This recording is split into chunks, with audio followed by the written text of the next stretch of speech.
අපි කියනවා ආදරේ නමුත් පොර්තිවියට නෑ එක ගස් කැපන හස්න පිණි යන අනාගතය වතුර විශ්වුණු අහස තුමන්දුම් මේ ලෝකෙ දුක් වෙලා ඉන්න මවක්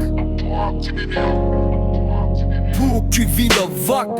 මට අහෙන්නේ පොතිවියගේ හඬ කුණු ගොඩක් යට ඉඳලා එන ගැහැණු හඬ ඔයාව මම බේත් කළා දැන් මාව මරණවද කියලා අපිට දැනෙන්නේ නෑ නමුත් එයාව රෝගියක් කළ කඳු කැපන දුම්රියෙන් ලාවය ගන්නෝ ගංග වහලා ජීවිත මැරෙන බොහෝ මිනිසු හිතනවා ඇයි බං එතකොට මොකෝ නැතිවුණු තහස ඔයාවත් හුස්මක් දෙන්නේ කොහොමද අපි හිතුනවා ලෝකේ අපේ කියලා නමුත් ලෝකේ අපට අයිතිය නෑ පොටිවිය අපි ඇගේ දරුවන් ඇගේ හුස්ම අපේ හුස්මයි යාළුවා බෝ අපි හිතනවා ලෝකේ අපේ කියලා නමුත් ලෝකේ අපට අයිතිය නෑ පොටිවිය අපි ඇගේ දරුවන්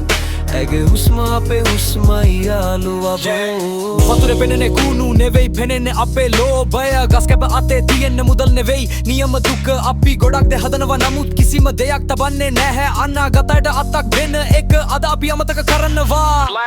කියන වචන TV එකේ පෙනෙනවා නමුත් ඒ වචන අසලා වැඩ කරන්න කවුරුද එක පියවරක් ගමු එක පැලයක් ඕ එක හුස්මක්වත් පරිසරට දිනාගමු යෝ හිතනවා ලෝකේ අපේ කියලා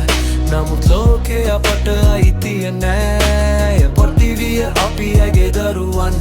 ඇගේ හුස්ම අපේ හුස්මයි යාළුවා බෝ අපි හිතනවා ලෝකේ අපේ කියලා නමුත් ලෝකේ අපට අයිතිය නෑ පොටිවිය අපි ඇගේ දරුවන් ඇගේ හුස්ම අපේ හුස්මයි යාළුවා දෝ ඇය කතා කරනවා නමුත් අපිලවනවා